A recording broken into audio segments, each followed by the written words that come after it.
What is going on, everyone? Welcome back to this week's installment on The Lake Show, and I really appreciate you all making me a part of your day again. So last week, I kind of recapped a little bit about the NFL draft, and I talked about Shedeur Sanders and how he fell to the fifth round of the NFL draft when many predicted he'd be a top 20 draft pick. Definitely a first rounder and not a fifth rounder. So that's what I went over last week, and now I got a couple more great topics for this week. We're going to be talking a little bit of NFL, college football, and a little bit about the NBA. So we got a full slate today. It might end up being a little bit of a shorter episode just because of time constraints this week. I apologize in advance if this is indeed a shorter episode than usual. And as you all know, I'm a Bucked Up ambassador, so use promo code SHOW32. Get yourself 20% off any and all pre-workout orders at buckedup.com. And once again, I give all praise and all glory and all thanks to the one true King, Jesus Christ, who allows me to just live such a great life, even though sometimes I may forget it. If there's one thing that I can be certain of is he never lets me down, and continuously so, even into the future. I know he'll never let me down. So, what are we going to talk about today to start off? Well, we're going to talk about one of the NFL first-round draft picks, one of the top three picks, and arguably looked at as one of the top three NFL prospects that were coming out in this past draft, and that's Penn State defensive end Abdul Carter, now New York Giants defensive end Abdul Carter. Abdul Carter's been facing a lot of, I want to say he's been under fire lately a lot for what he asked as the newest member of the New York Giants, being their first pick in the first round. Well, here's the funny thing. Abdul Carter asked if he could wear the iconic number 56 of the great Lawrence Taylor from the New York Giants. Now, recently, Cam Ward ends up getting the number one, the jersey number one. Now, that was worn previously by only one Tennessee Titan, back then Houston Oiler, quarterback Warren Moon. But Warren Moon willingly gave it to Cam Ward. Cam Ward said, I'm pretty sure Cam was more humble about it. If it's available, I'll talk with him. If not, it's no big deal. But Warren Moon ended up passing the number one jersey to Cam Ward in Tennessee. Here's what I'm going to say this, because I personally don't care that Abdul Carter asked, but I understand why he would be facing scrutiny for this a little bit. Warren Moon is not looked at as one of the top 10 quarterbacks of all time. I believe Warren Moon is a Hall of Famer. He rightfully, deservedly so. But Warren Moon does not even touch the stratosphere compared to Lawrence Taylor as a football player. Lawrence Taylor, now I was not alive then to witness him in person. But from my parents' generation and my grandparents' generation, those who watched Lawrence Taylor, there are a ton of people who genuinely believe that Lawrence Taylor is looked at as the greatest defensive player in NFL history. It's like a short list between Reggie White and Lawrence Taylor, he is top two, but he is not two. Now, over the years, I've familiarized myself with all sorts of NFL players over the past couple decades, and so even way before I was born. But when you look at Lawrence Taylor, not only do I think he is one of the greatest defensive players in NFL history, there is a legitimate argument that you can make of him being the greatest football player to have ever lived. It's probably right up there with Tom Brady, Lawrence Taylor, and Walter Payton. Those are legit the only three names I think you can put into consideration. Now, I know Emmitt Smith, has all the records for rushing and everything, but I think, sweetness, Walter Payton paved the way for those guys. So, but either way, getting a little bit off topic, Abdul Carter basically asked to wear the iconic number 56 of Lawrence Taylor. That is absolutely asinine, if you ask me. Now, personally, I said, I don't really care that he asked, because I don't really make a big deal out of things. But if I'm going to make a big deal out of it, that would be like Drake May last year walking into New England and asking, hey, can I wear number 12? Or that would have been like Lonzo Ball when he got drafted to the Los Angeles Lakers. Can I wear the iconic number 32? Like, no. No, you can't. That'd be like Brandon Ingram. Can I wear the iconic 24 or number 8? No, you can't. That would have been like Derrick Rose getting drafted to Chicago and asking, can I wear number 23? As a matter of fact, no, you can't at all. That'd be like a person, that'd be like an sorry, I stuttered there. But that would be like also an MLB player that gets drafted to the Dodgers. Can I wear the iconic number 42 of Jackie Robinson? No, absolutely not. So I understand it from that perspective on why Abdul Carter would be facing scrutiny. And I personally, it's kind of funny. I know Phil Simms, former quarterback of the New York Giants, Hall of Famer, wore number 11. And he actually was willing to give up number 11 to unretire number 11 for the Giants so Abdul Carter can wear his college number.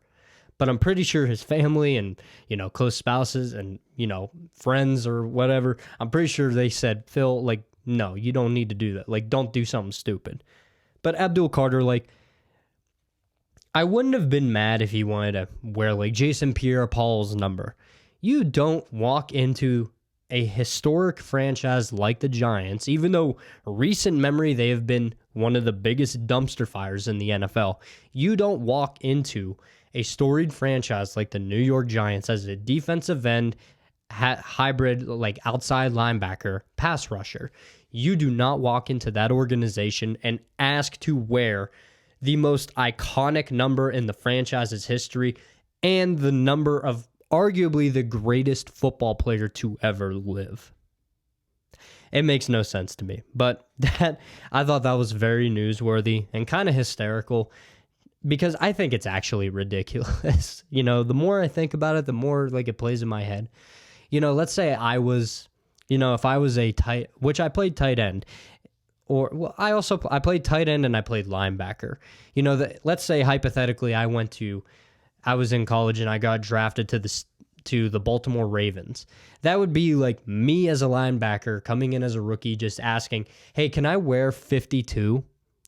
Like, no, you can't wear the most iconic linebacker number in our franchise's history and arguably the greatest linebacker to have ever lived.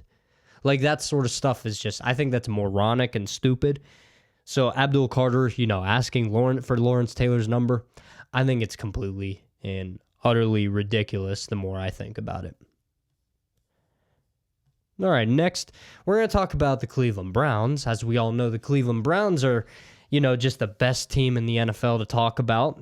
They're right up there with the Dallas Cowboys and their choke jobs in the playoffs year in and year out. But when you look at Cleveland, they're another dumpster fire that everybody likes to talk about. And I figured, what, I'm going to pile on today too.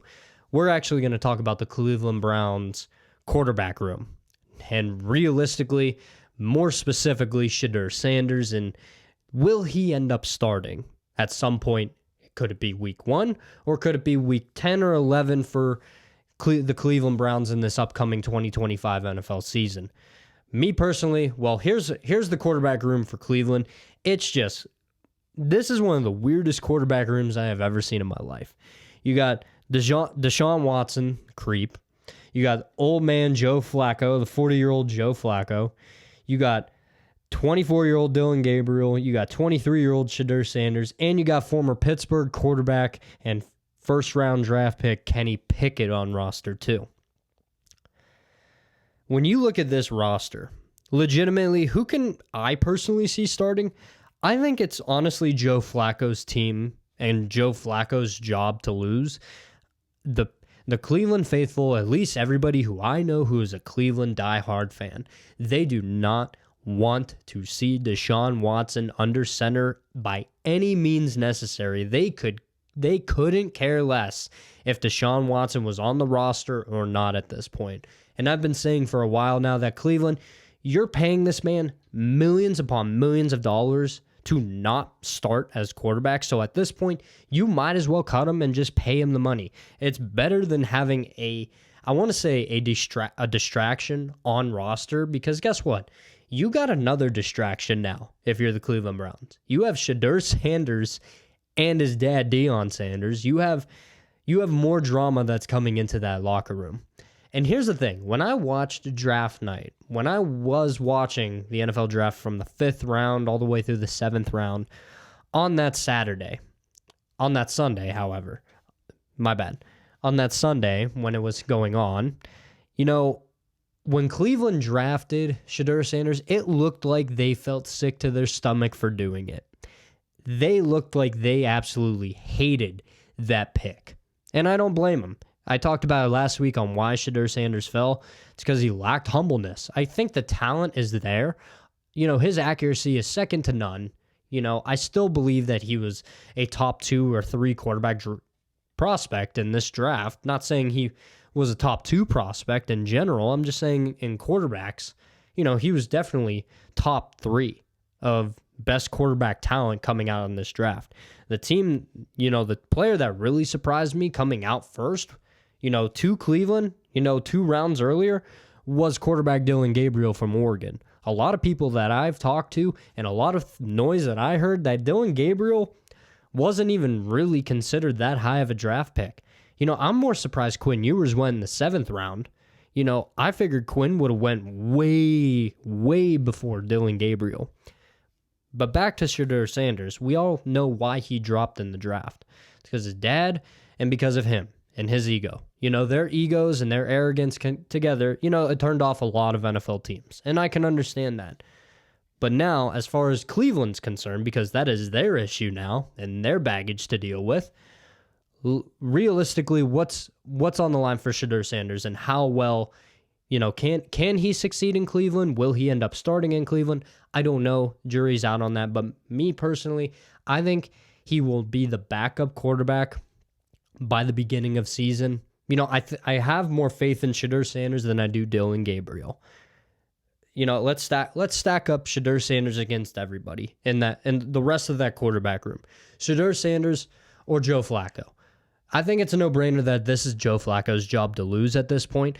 I was of the firm belief that they shouldn't have let him go in the first place. Flacco got them to the playoffs. He went from off the couch to bring in Cleveland. Now, I know they got hammered by Houston in Stroud's rookie year in 2023, but that was still a great job by Joe Flacco. I commend him, and I thought Cleveland would have possibly made a Super Bowl run, but again, Houston at that point in time in the season was red hot. They were just a buzzsaw for other teams. But realistically, I think it's Joe Flacco's, job to lose at this point. Even despite everything, I think Joe Flacco is definitely going to be QB1 at the start of the NFL season. Now you can have a conversation. Shedeur Sanders or Kenny Pickett? Now, as a former Steeler fan, I've talked about Kenny Pickett multiple times, and I can't stand Kenny Pickett in general. But I think Kenny Pickett is there mainly as a trade piece. I think there's going to be a team out there that is going to need either, an injury or, something of that nature. I think Kenny Pickett is on roster because I think Kenny Pickett will end up being traded for whether that's a draft pick, for other teams that may need quarterback depth or due to injury, they need another quarterback on roster. I think Kenny Pickett's more of a bargaining chip rate at this point. So I would take Shedeur over Kenny Pickett right now because I don't even think Pickett's going to be on roster by the end of OTAs or anything like that. Shedeur Sanders or Deshaun Watson. Well, I think it's safe to say that Cleveland has had enough of Deshaun Watson. They drafted 2 more quarterbacks this past draft, and Watson is still dealing with a torn Achilles that he re-tore from earlier in the season. So, I think also the Cleveland faithful was done with Deshaun Watson under center. Even if he was, let's say, the most talented quarterback on roster, which I think he is, the most talented-wise, but there is no way the Haslams are going to let him start. There's no way Kevin Stefanski is. There's no way the fans want that. I think Deshaun Watson, he's a paperweight at this point in the Cleveland Browns quarterback room. He's just a paperweight. He's just there. So Shedeur Sanders would probably beat out Watson just strictly because nobody in Cleveland, I know for a fact, wants Watson on the team or starting for the Cleveland Browns. So now let's have a realistic discussion. Shedeur Sanders or Dylan Gabriel? I like Shedeur Sanders more than Gabriel. Shedeur Sanders, 6'2", 215. You got Gabriel, who's 6 foot, 200 pounds. Gabriel, he looked good in college. He did great in college, but I don't see I think Dylan Gabriel was a 6th round to 7th round talent, where I thought Shedeur was 1st, 2nd, or 3rd round kind of talent. But again, that arrogance and his father, played a big role in him dropping. But when you look at, I think Shedeur Sanders is just way more talented than Dylan Gabriel. I watched Shedeur Sanders. I've watched Dylan Gabriel. I definitely see the more upside with Shedeur Sanders. I think Gabriel will end up being the 3rd string on this roster. So I think that's realistically what the Browns quarterback room is going to look like at the start of the NFL season.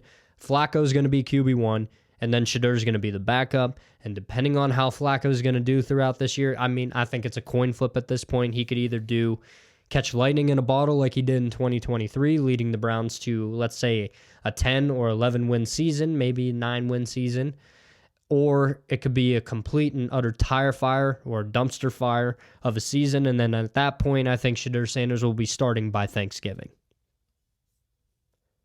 Okay, now we're going to talk a little bit of NFL. I'm going to give you my way too early predictions on who I think is going to win in each individual division in the NFL. I'm going to go through them all. So we're going to start with the AFC East. We got the Buffalo Bills, Miami Dolphins, Jets, and Patriots. I think as long as Josh Allen is on the Bills, guess what? Bills Mafia has a reason to celebrate. They're going to finish first in the division as long as Josh Allen is quarterback of the Buffalo Bills. Followed by, this is going to be fascinating, the New England Patriots. I have them finishing 2nd in the AFC East, followed by the Miami Dolphins. I think Miami and Tua I think they're really going to take a step back this year. I just have a gut feeling. And then followed by the New York Jets finishing 4th. The Justin Fields experiment not working. That $40 million guaranteed not working. So that's my order of the AFC East. Buffalo, New England, Miami, New York. Now we're going to go to the AFC North, probably the toughest division to pick in football just because of that's what recent history has told me. So personally, I have the Baltimore Ravens. They're going to win the division again for, I believe this will be the 3rd year in a row or 4th year in a row. Probably 3rd year in a row. Either way, I have the Baltimore Ravens finishing 1st. I have the Pittsburgh Steelers again finishing 2nd. History tells me, the same thing over and over again. And though I may have my issues with Pittsburgh, guess what? I think they're going to BS their way again to another 10-win season. I think they'll make the wild card possibly. They'll definitely be playing for a wild card spot by the end of the year, but I think they finish 2nd behind Baltimore, followed by the Cincinnati Bengals. I think they'll be slightly improved. I'd like to believe that, but the Trey Hendrickson situation, who really knows what's going to go on with Cincinnati's defense? They brought in Al Golden to probably shore up the defense. We think, we don't know. As a Miami Hurricane fan, I remember the days of Al Golden's defense at the U, and guess what? It was absolutely atrocious. So if history tells me anything, I know he did fairly well with Notre Dame this past year. I don't have any faith in Al Golden to really turn around that defense. But I could be wrong, and I hope I am wrong because I like Joe Burrow. And then followed by Cleveland, the basement of the NFL, like usual. Realistically, I think Cleveland's going to finish 4th.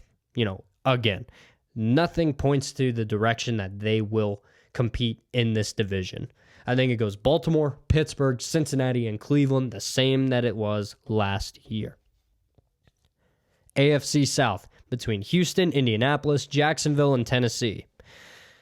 Finishing first, I do have the Houston Texans. I know they took a step back last year, mainly because of injuries and everything like that, but I think C.J. Stroud in Houston, they bounce back. They win the AFC South, followed by the Tennessee Titans.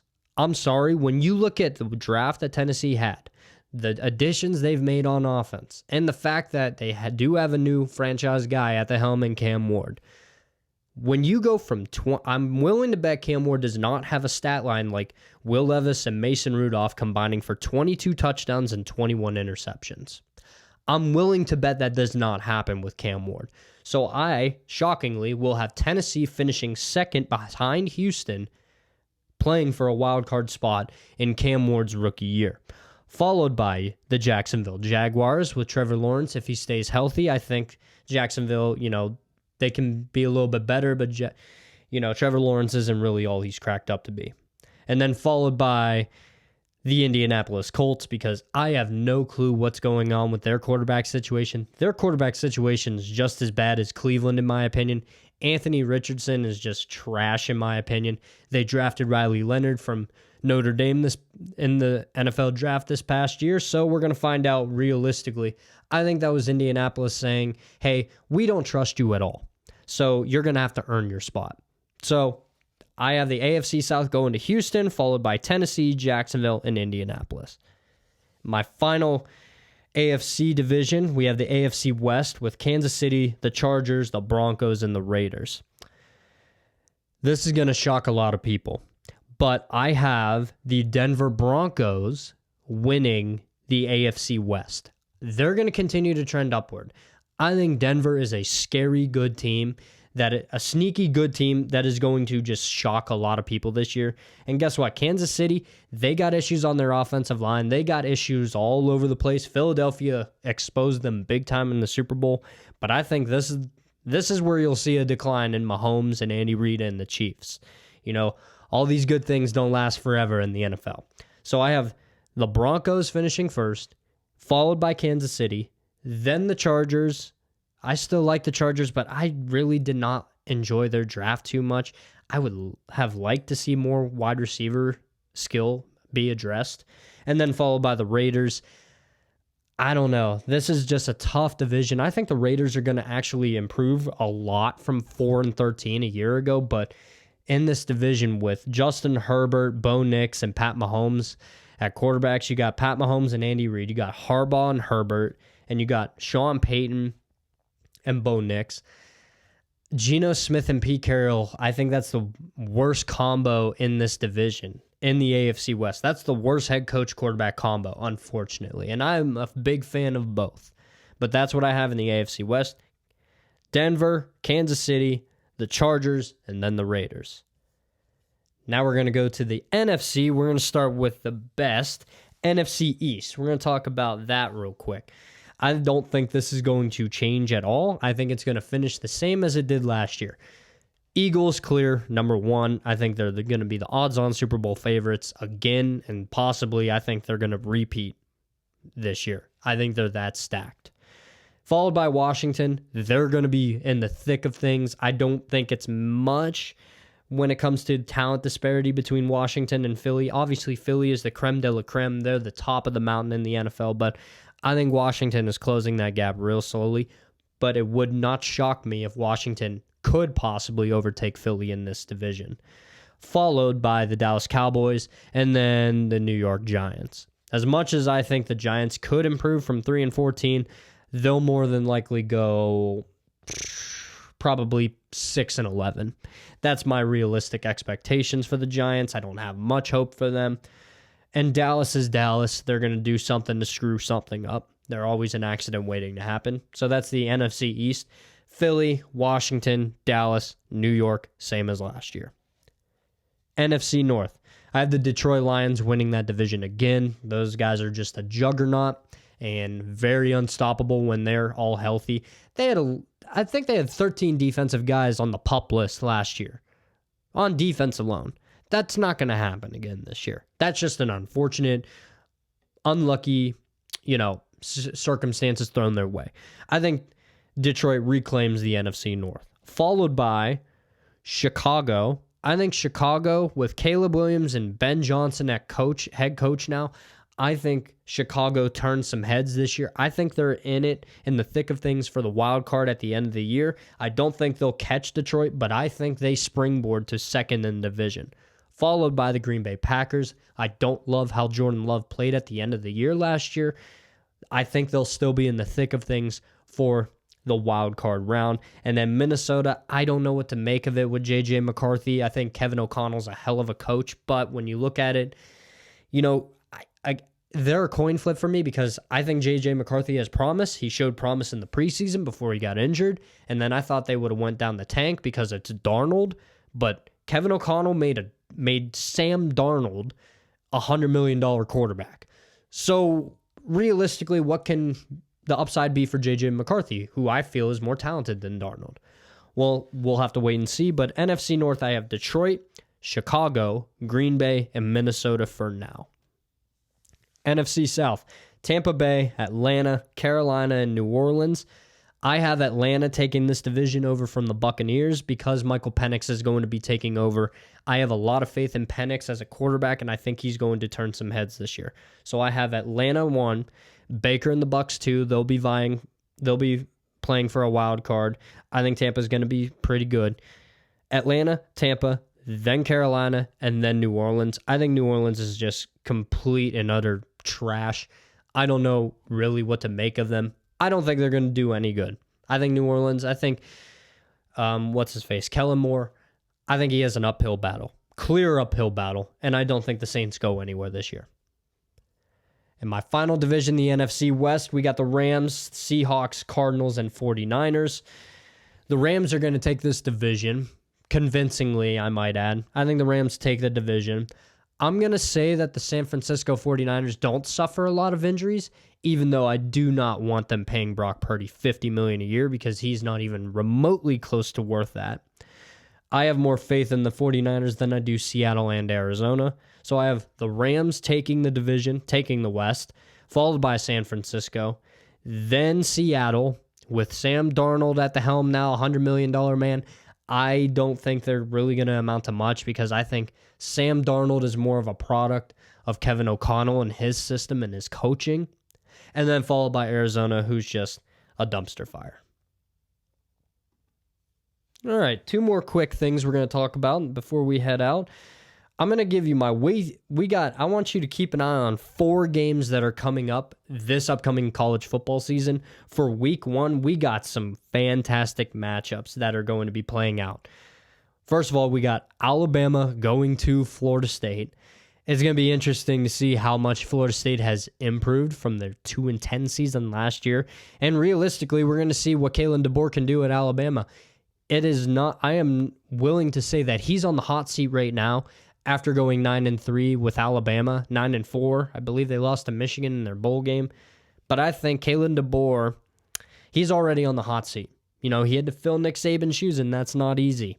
So Alabama heads on the road to Tallahassee to face the Florida State Seminoles. I think that's going to be a fascinating matchup.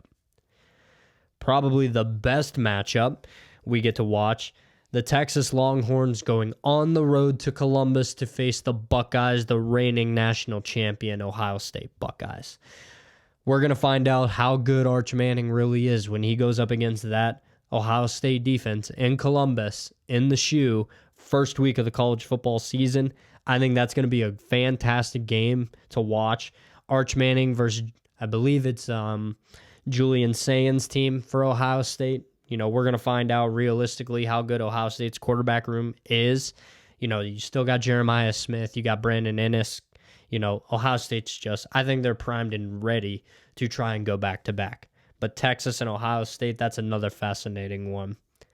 We also got LSU going on the road to Clemson, to Death Valley. This is looked at as a matchup between 2 of the top quarterbacks competing for the Heisman next year and possibly 2 quarterbacks that may end up going in the first round of the 2026 NFL Draft. You got Garrett Nussmeier from LSU, and then you got Cade Klubnik from Clemson. Clemson is scary good. I don't think LSU and Nussmeier are all that. I think they'll be competing for the SEC, but I personally think Clemson's going to be on another level. I think Clemson is eyeing for a back-to-back ACC championship win, and I think Clemson, they'll probably beat LSU convincingly. And then one final game, 2 games we're going to talk about actually to look forward to at the first week of the college football season. Notre Dame traveling to Miami. Catholics versus convicts renewed. Notre Dame, the runner-up last year, falling short to the Buckeyes in the national title. You got Miami nearly making it to the ACC championship and college football playoff, but their defense let them down. We're going to see how well, Notre Dame lost a lot of talent to the draft, but Marcus Freeman is such a good coach for Notre Dame. And then you got Miami, recruited well, NIL, got a bunch of transfers in, especially Carson Beck. What's the story going to be? How is he going to mesh well with this offense? How is he going to mesh with the rest of the team? Is that throwing shoulder going to be a problem? That throwing elbow. A lot of unanswered questions for Miami. Their season is very teeter-totter right now. I think you can flip a coin. It's either going to go really well or really bad. But that's another one to take a look at for in the future. Notre Dame at Miami. And then the final game of week 1 of college football this upcoming year, TCU traveling to Chapel Hill, North Carolina to play the Tar Heels of North Carolina, coached by none other than Bill Belichick. Bill Belichick's first college football game. I cannot wait to watch that. So those are some games to look forward to at the start of this year. And then one final thing I'm going to get to quick before we go today. Yet again, in the NBA playoffs, we got the Western first round. We got Game 7. Denver Nuggets end up winning the series 4-3 after they beat the Clippers 120-101 the other night. The story for me is, honestly, James Harden. James Harden, are you either going to step up in a Game 7 or are you going to have Harden fever? Unfortunately, as much as I love James Harden, he is known for nothing more than choking at this time of year. Choking in the playoffs constantly, whether that be with Houston or with the Clippers now, or with Philadelphia. It doesn't matter where James Harden is. Unfortunately, for one of my favorite players of all time, Houston James Harden was just another level. He was just an animal. He was awesome to watch. But yet again, time and time, when Game 7 is here, he can never deliver. And that's also for a lack of shooting. He only shot the ball 8 times in this game. 1 for 4 from 3. I don't know what to say other than James Harden, he should have a ring. I wish he had a ring, but unfortunately, him continuously letting every team he's on down in the playoffs, especially in Game 7s, it's very unfortunate to watch. And that's going to wrap it up this week on The Lake Show, everyone. Again, I really appreciate you all making me a part of your day. So be sure to like, subscribe, share with your friends, leave some comments down below. I'm your host, Dominic Lakeo. God bless. I love the chase and the hunt, and I set the pace when I'm running. I always take what I want, and I always give it 100. Don't need a bank, no, I'm funded. Play the game like it's nothing. I'm always thankful for something. Don't take for granted, stay humble. Now wake up! It's time to look at the enemy. Look in the mirror if he is no friend to me. It's not working out, maybe it's the chemistry. It's time